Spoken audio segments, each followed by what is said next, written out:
আজ আন্তর্জাতিক মাতৃভাষা দিবস। এই দিনে সকলকে শুভেচ্ছা জানাচ্ছি।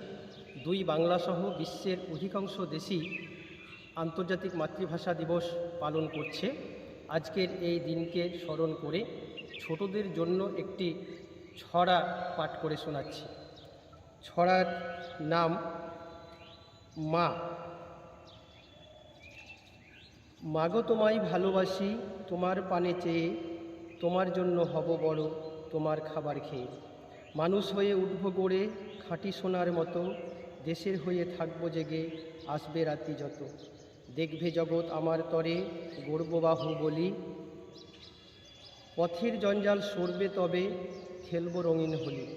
কাঁধে কাঁধে দিয়ে চলি এক অপরের তরে, হৃদয়গুলো জুড়ে দেব বিনি সুতোর হারে। সবাইকে আবারও আন্তর্জাতিক মাতৃভাষা দিবসের শুভেচ্ছা জানাচ্ছি। ধন্যবাদ।